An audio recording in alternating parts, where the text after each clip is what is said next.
The archive does not recognize you. The building was already there when I noticed it. That's the part that still bothers me. I didn't see it appear. There was no moment where I turned a corner and thought that wasn't there before. It simply existed in the space my memory had apparently decided to stop accounting for. A low, concrete structured wedge between a closed laundromat and a chiropractor's office that had been temporarily unavailable for 3 years. No sign, no windows, just a recessed door with a keypad and a printed sheet of paper taped beside it. It read, "Temporary access granted, authorized personnel only." No logo, no letterhead. The font was the kind you get when someone doesn't care what font they're using. I would have walked past it if my phone hadn't buzzed. No notification, no vibration, just the screen lighting up in my pocket, hot, like it had been awake before I touched it. One new email from archive@localnet. Subject, your materials are ready. The body contained a single sentence. You may retrieve them until 6 p.m. No attachments, no links. The time was 5:41 p.m. I didn't reply. I didn't check who the sender really was. I didn't tell myself this was stupid or dangerous or impossible. I walked to the door because I had the overwhelming, nauseating certainty that if I didn't, something would be lost. Not destroyed, no stolen, simply reclassified. Moved somewhere I wouldn't be able to point to anymore. The keypad lit up when I touched it. I didn't enter a code. The door unlocked anyway. Inside, the air smelled like dust and cold electronics. Not old, paused. Fluorescent lights hummed overhead with the exact tone of mild annoyance. The hallway extended farther than the building should have allowed, bending slightly, not enough to be impossible, just enough to feel discouraging. A desk waited at the end. Behind it sat a woman wearing a badge turned backward. She didn't look up when I approached. "Name?" she said. I told her. She typed it in, paused, then typed it again more slowly. "No," she said. I laughed once, reflexively. "What do you mean, no?" She rotated the monitor so I could see it. The screen was divided into 3 columns: recognized, pending, none applicable. My name was nowhere. "What is this place?" I asked. She finally looked at me then. Her eyes were tired in the way you get when you're not allowed to be confused anymore. "This is the archive," she said, "or part of it. You're not scheduled." I get an email. "Yes," she said, "that happens." She stood, gestured down the hall. "You can look, but you can't add anything, and you can take anything that isn't already yours." How would I know? She met my eyes again. "You'll know," she said. "It'll feel familiar in the wrong way."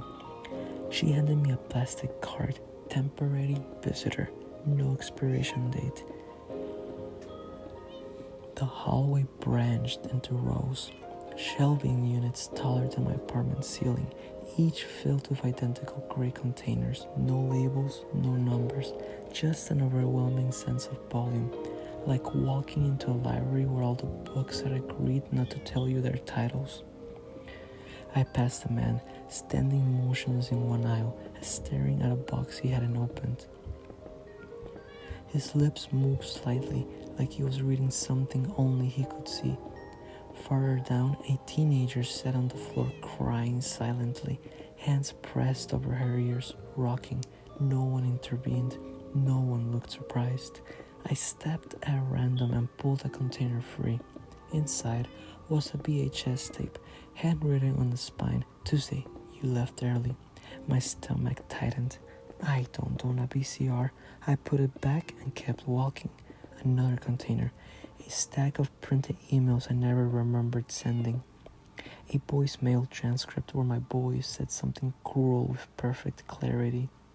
A folder of photographs taken from angles I never stood in. Me asleep.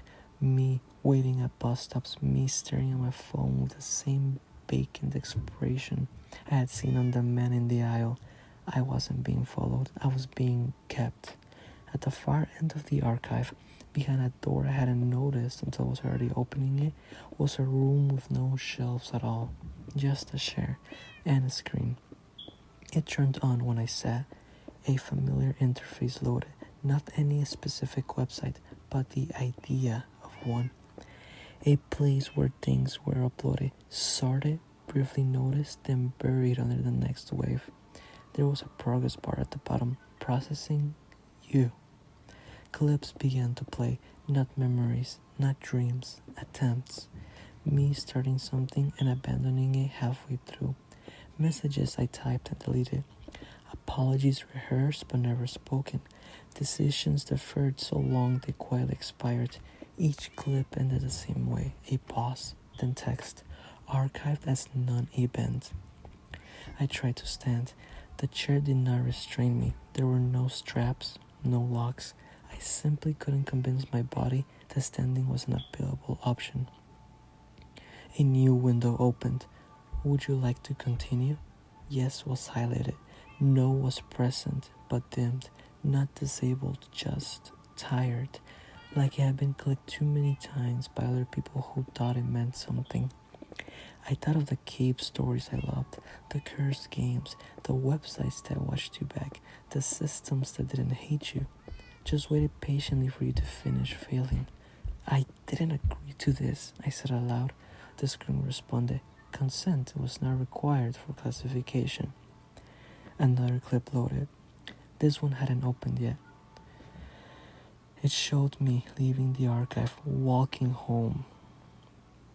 Consent was not required for classification.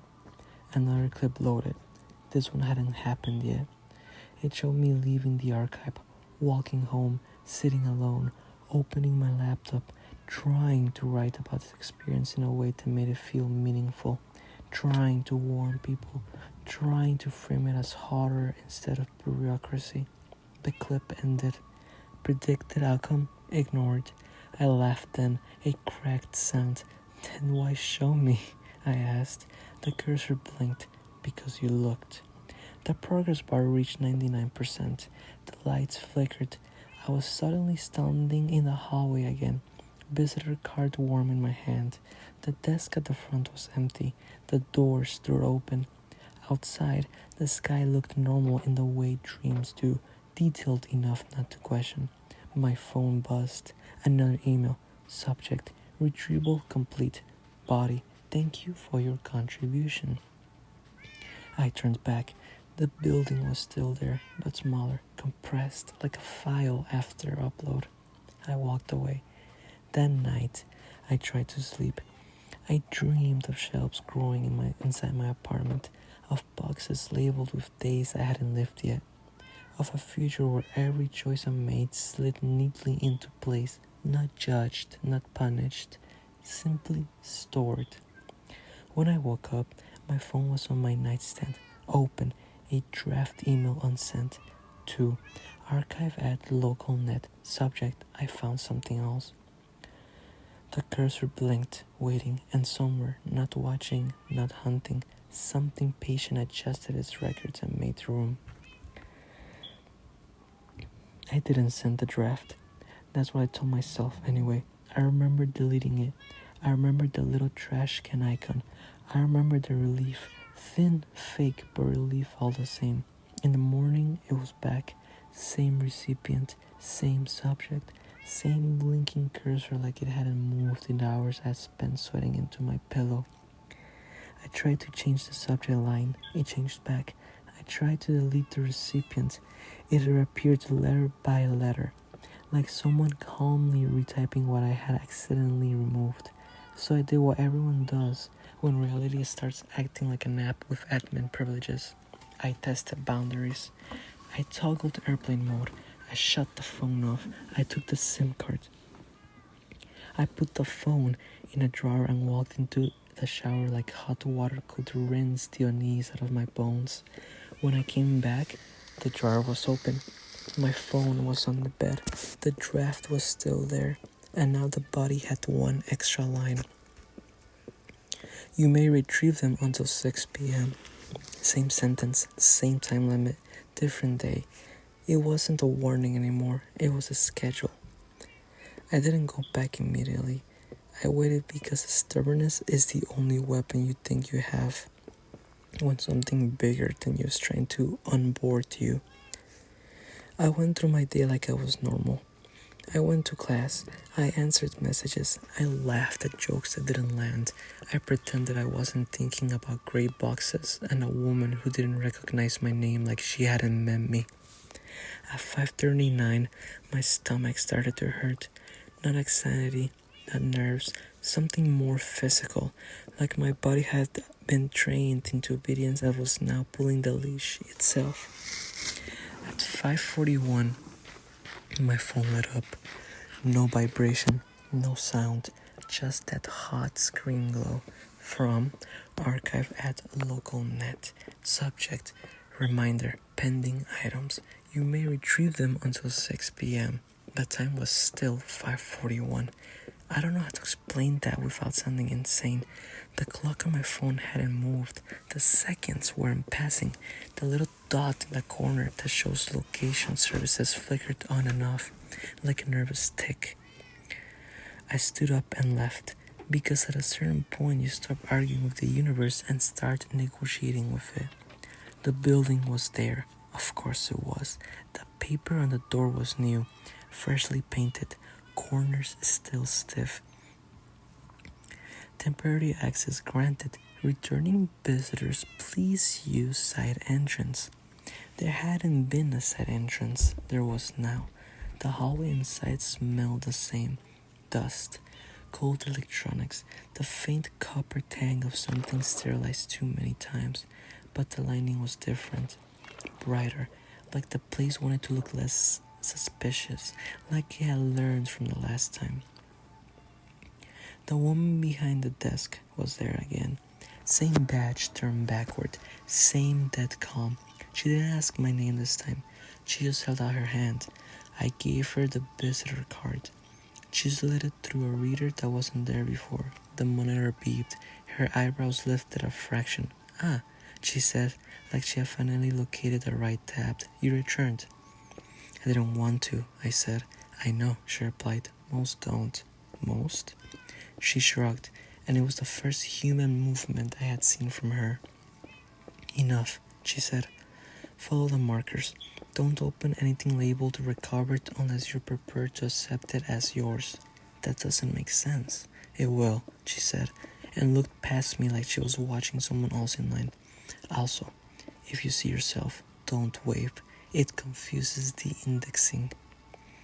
I stared at her. Are you serious? Her eyes met mine. I've never been less joking in my life, she said. She didn't explain further. She didn't need to. The air in the hallway already felt like it had rules stitched into it. Like if I broke them, the archive wouldn't punish me. It would simply record me doing it and label the outcome as inevitable. Markers had appeared on the walls, thin strips of tape, arrows, numbers, not signage, not friendly guidance, more like someone trying to keep a spill contained. Aisle 7, aisle 3, review rooms. I followed the arrows like a rat in a maze, hating myself for how easy it was. In aisle 7, someone had left the box open. Inside was a stack of printed pages, typed, perfect, no coffee stains, no creases. The title page read, File Report, Subject 2041-B, Common Name, You. I didn't touch it. I didn't breathe right. I slid the lid closed like it was sealing a coffin. A sound came from farther down the aisle, soft, rhythmic, like someone tapping a fingernail against plastic. I rounded a corner. A boy sat on the floor with a box in his lap. He couldn't have been older than 17. Hoodie, frayed sneakers, hair that looked like it had been cut by someone who didn't care. He looked up at me with dry eyes. I thought it would stop if I came back, he said. I froze. Do I know you? No, he said, but you look like someone who's about to make it worse. He nodded at my hands. I realized I was holding something, a grey container I didn't remember taking off the shelf. My fingers were already under the lid. I snapped it shut like it burned. "What is this?" I asked, voice low. The boy smiled, but it was small and humorless. "Something you're not ready to have," he said, "which means it's probably important. Are you trapped here?" He shrugged. "I can leave," he said. "I just can't stop coming back." I didn't like the way he said it, like leave meant walk out the door but not escape. "What happens if you don't come?" I asked. His eyes flicked to the shelves. "Then it retrieves you," he said, "like a library." "That's insane." "I know," he said flatly. "You'll get tired of saying that." I swallowed. "Have you seen the lady at the front?" He laughed once, sharp. "That's not a lady," he said. "That's a face they give you so you don't panic." I didn't want to believe him, but when I thought back to her perfectly even tone, that way she never seemed surprised, the backward badge like it didn't matter what she was called, I felt something cold settle behind my lips. "What do you call it?" I asked. The boy tilted his head. "The archive," he said, "same as you, because naming it anything else makes it too real." The overhead lights buzzed louder for a second, like they reacted. His posture changed instantly, shoulders tight, eyes scanning. "Don't talk about it like it's a person," he whispered. "It likes that." "It like, shut up," he hissed and pointed. At the end of the aisle, someone was standing. It was me. Not a mirror, not a reflection, not a weird angle. Me, wearing the same clothes, same hair, same expression I had seen on myself in that chair last time. Blank, compliant, not quite alive. My double stood perfectly still, head slightly tilted, like he was listening to a sound I couldn't hear. My throat went dry. I wanted to wave. I wanted to do anything to prove I wasn't frozen. Then I remembered the desk woman's warning. "If you see yourself, don't wave." The boy's voice was barely audible. "It was indexing you," he said. "What does that mean?" I mouthed. "It's making sure you match," he said. "If you don't, it files you under corrupted." The words hit like a bad download prompt. Something that makes you want to cancel, except cancel never works. My double turned slowly and walked away down a side passage that had not been there a second ago. The shelves shifted subtly, like the building had taken a breath. The boy exhaled. "Okay," he said. "You didn't wave. Good. You get to keep being you." I stared at him. "That's the best thing you can tell me right now?" He looked tired in a way that didn't fit his face. "No," he said quietly. "The best thing I can tell you is don't go in the review rooms alone." My phone buzzed in my pocket. I didn't want to look. I did anyway. A notification I had never enabled. Archive task updated. Location, review rooms. Time remaining, 8 minutes and 19 seconds. My heart punched my ribs. "I didn't accept anything," I whispered. The boy stood, surprisingly steady. "It doesn't need you to accept," he said. "It needs you to continue." He nodded toward the arrows on the wall. "If you're smart, you'll stop pretending you're here by accident," he said. "Accidents don't get schedules." I wanted to ask his name. I wanted to ask how long he had been doing this. I wanted instructions, loopholes, a hack, anything. But my feet were already moving, like the timer had grabbed my spine and started pulling. The review room door was heavier than it looked. When I pushed it open, the air changed, cooler, flatter, like the room had been designed to discourage emotion. Inside were rows of cubicles, each one with a chair, a screen, a set of headphones sealed in plastic. Each chair was occupied not by staff, by people like me, college kids, office workers, a woman in scrubs, an older man in a suit with tears drying on his cheeks, a girl with her knees pulled to her chest, rocking slightly. None of them looked up when I entered, but every screen displayed the same thing: processing you, not them, not subject, not user, you. It was not personalized, it was universal. Like the archive spoke in second person because it was confident it owned the pronoun. I found an empty cubicle. My timer read 3 minutes and 2 seconds. The chair felt warm, like someone had just left it. I sat. The screen turned on immediately. A message appeared. Welcome back. I had not been here before, not this room. But the archive did not care about the truth. It cared about continuity.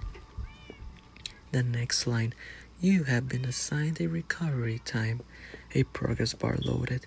Then the video started. It was my dorm room. My dorm room. From a corner angle I had never filmed. In the video, I was asleep on my bed, mouth slightly open, hand resting on my chest like I was making sure I was still there. The timestamp in the corner read tomorrow's date. I watched myself breathe. The door in the video opened, not all the way, just a crack. A shadow slid across the floor. Not a person, not a creature, something thinner, like an absence shaped into motion. My sleeping self didn't stir. The shadow stopped at the side of my bed and leaned, and then my phone buzzed in the video. Same, no sound, no vibration buzz, lining my sleeping face. The screen in the video displayed the same email. You may retrieve them until 6 p.m. My sleeping self smiled faintly, like relief, like someone being forgiven. And that's when I understood the sickest part. It was not forcing me. It was training me to feel better when I obeyed. The screen paused. Text appeared. Classify this event. 2 options: benign, relevant. My hands hovered over the mouse. If I chose benign, would it let me leave? Would it mark it as nothing? Would it stop? If I chose relevant, would it escalate? Would it recover more? The room around me was silent, except for the faint clicking of other people making their choices. Soft taps like rainfall. I clicked benign. The screen flickered. For a moment I saw a different feed.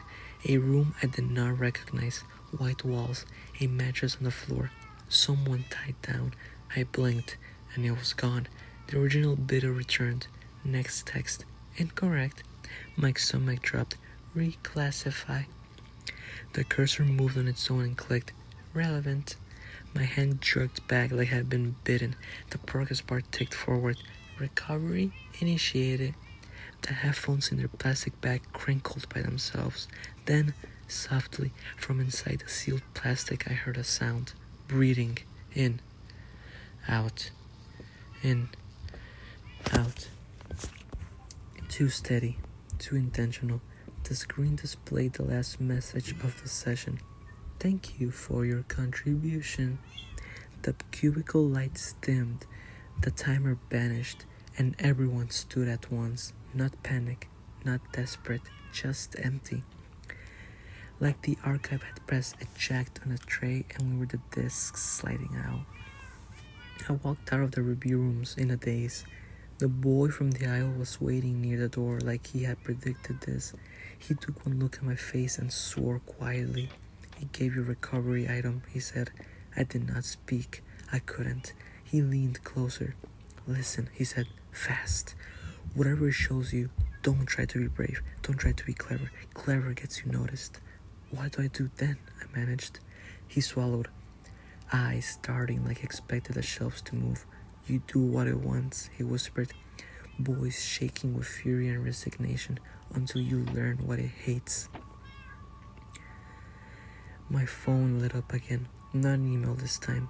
A new app icon on my home screen. Gray box. No label. When I tapped it, it opened instantly. A single line of text. Return home. Prepare the device. Below it, a button. Continue. Below that, smaller. You cannot stop now. I stared at it, feeling my pulse in my teeth. And the worst part, somewhere under the fear, under the disgust, under the anger, was a thin, treacherous thread of curiosity, because the archive had not just found me, it had selected me, and I was starting to wonder why. I went home like it told me to. That's another thing I hate admitting. Not that I went, how little resistance there was left in me when I did. Fear burns hot at first, but the systems like the archive don't rely on fear. They rely on fatigue, on the quiet erosion of the part of you that believes refusal matters. My apartment looked exactly the same. That should have comforted me. Instead, it felt staged, like a set rebuilt from reference photos. Everything where it belonged, nothing disturbed. Even the air felt prearranged. My phone vibrated once. The gray app was open without me touching it. Prepare the device. Below it, a checklist appeared. Laptop on, camera connected, audio enabled, privacy waived. I stared at the last line. What device? I asked the empty room. The lights flickered, not threateningly, not dramatically, just enough to remind me that asking questions didn't slow processes. I sat at my desk. My laptop woke instantly, like it had never really gone to sleep. The webcam light turned on by itself. The microphone icon appeared in the corner of the screen, pulsing faintly. Another message appeared. Do not adjust the angle. Do not leave the frame. I laughed under my breath, a thin sound. So that's it? You want to watch? The screen responded immediately. We are not watching. We are recording. A new window opened. Not a video feed. Metadata. My name was not on it. Neither was a number. Just a heading. Instance log. Under it, a list scrolled slowly downward. Facial microexpressions, vocal hesitation, blink rate, decision latency, compliance drift. I felt cold. What happens if I don't? I asked. The cursor blinked, then typed, then this instance stalls. Stalls? Yes. And? Another long pause, longer this time. Stalls are recovered manually. I did not ask what that meant. The checklist updated. Laptop on, check. Camera connected, check. Audio enabled, check. Privacy waived, check. A final line appeared beneath it. Begin session. The button pulsed faintly. I hovered over it, thinking of the boy in the archive, of the people in the review rooms, of the shelves full of gray boxes labeled with days that did not matter. I clicked. The screen went black. Then text appeared white on black, too clean to be comforting. This is not a test. This is a calibration. A tone played through my speakers, not loud, not sharp, just present, like a sound designed to exist beneath awareness. State your name, the screen said. I did not move. State your name, it repeated. Identical cadence, identical spacing. I told it. The words felt strange leaving my mouth, like I was handing something over that would not be returned in the same shape. Confirm, the boy said. I confirm, I replied, a soft chime. Identity acknowledged. Provisional. That word, provisional, settled to my stomach like a stone. Look at the camera, the boy said. I did. For a moment, nothing changed. Then the screen split. On the left, me, live feed, pale, eyes too bright, jaw clenched. On the right, another video. Me again, but older, thinner, hair longer, sitting in the same chair, same apartment, same angle. That version of me looked exhausted in a way I had not reached yet, not tired, used. He looked into the camera and spoke. Don't argue, he said calmly. That's the first mistake. My breath hitched. The video continued. They want clean data. If you resist, you introduce noise. Noise gets isolated. He swallowed. I tried to break the pattern. It took me 6 iterations to understand what that cost. The video froze. Text appeared beneath it. Prior instance 07-A. Status archived. My hands were shaking. Where is he? I whispered. The voice responded. He is where you will be if you continue incorrectly. And if I continue correctly, a pause. Longer than before. You will continue.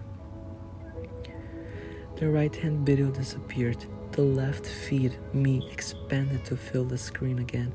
Session 1, the voice said. We will begin with low-impact prompts. A question appeared on the screen. When was the last time you felt observed? I opened my mouth. Nothing came out. Answer honestly. The voice added, this honesty increases iteration count. Iteration count? I swallowed. Yesterday, I said, in the archive. The system did not respond immediately. Then, answer accepted. Another question. Describe the emotion. I hesitated. Fear was not accurate. Curiosity was not safe. Anger felt insufficient. Small, I said finally, like I was already filed. The audio meter pulsed. Useful response. A new prompt. Did you consider leaving? Yes. Did you? No. Why not? I laughed weakly because I wanted to know why I was there. The screen flickered. For a fraction of a second, I saw shelves. Then the prompt returned. Thank you. The tone shifted, slightly warmer, almost approving. Session 1 complete. I sat back in my chair, heart racing. That's it? I asked. The voice replied, for now. The screen went dark. My laptop shut itself down. The webcam light turned off. The gray app vanished from my phone like it had never existed. The silence afterward was unbearable. I sat there for a long time, staring at my own reflection in the black screen, half expecting it to move independently. That night, I dreamed of boxes, not shelves this time, people, folded into them, not crushed, not hurt, just arranged, preserved mid-thought, mid-choice, mid-hesitation. I woke up with my heart pounding and my phone buzzing. An email from archive@localnet. Subject, Session 1 logged successfully. The body continued, one line.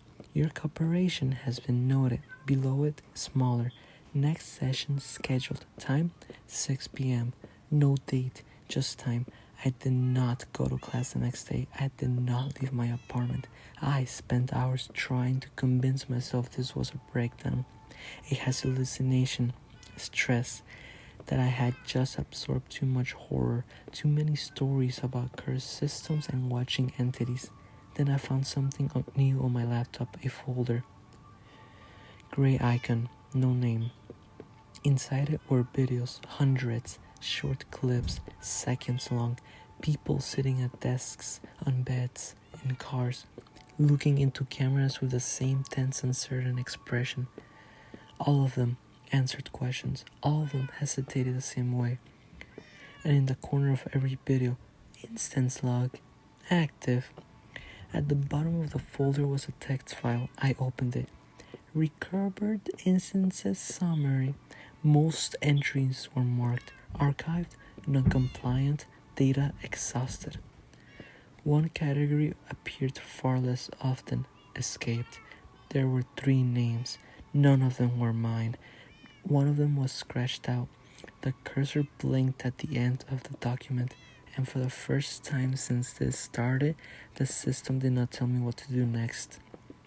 It was waiting. The system did not prompt me that night. No countdown, no reminder, no gray icon clawing its way back into my phone. Just silence. Thick, deliberate silence. The kind that feels like it's being measured. That's when I understood something important. The archive was not idle. It was watching what I did without instruction. It did not sleep. I sat at my desk and opened the folder again. Hundreds of faces, frozen in those brief moments of compliance.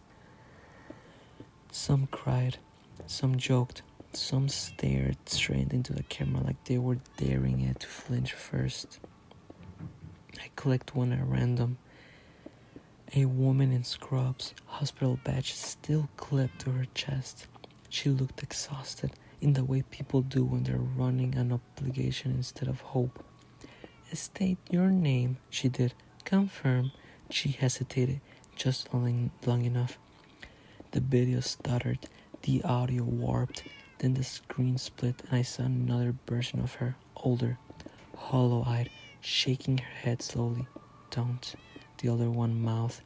The younger one confirmed anyway. The video ended, status archived. I watched those dozens more. Same structure, same calm voice, same illusion of choice.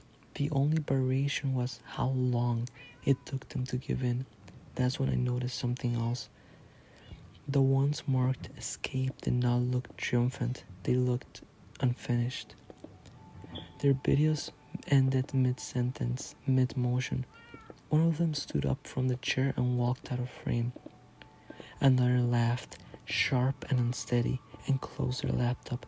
No confirmation, no closure, just absence.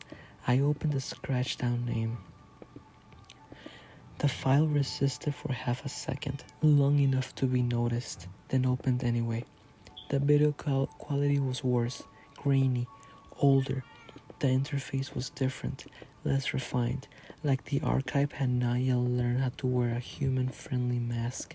The man on screen leaned close to the camera. If you're seeing this, he said quietly, it means you're already inside the loop. He took a breath, steadying himself. It isn't an entity, it is not alive, and it is not supernatural. That made my stomach twist worse than if he had said the opposite. It's a solution, he continued, built to handle something that could not be fixed any other way. He rubbed his eyes. People think it collects people. It does not. It collects indecision.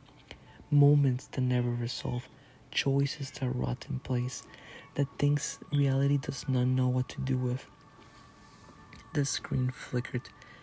They built it because the world was choking on unresolved futures. Too many branches. Too much noise. So they made something to prune. My phone buzzed.